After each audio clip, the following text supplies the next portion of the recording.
সাংবাদিক সালমা আক্তারের বিরুদ্ধে মিথ্যা চাঁদাবাজি মামলা প্রত্যাহারসহ জড়িতদের বিচারের দাবিতে মানববন্ধন অনুষ্ঠিত হয়েছে। সকালে জাতীয় প্রেসক্লাবের সামনে এ মানববন্ধন করে ভুক্তভোগী সাংবাদিক ও তার সহকর্মীরা।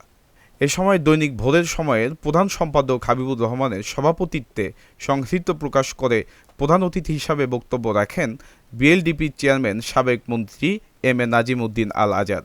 এ সময় আরও উপস্থিত ছিলেন জাতীয় মানবাধিকার সমিতির চেয়ারম্যান মঞ্জুর হোসেন, বিএলডিপির প্রেসিডিয়াম সদস্য এম এ আমানুল্লাহ সহ অনেকেই।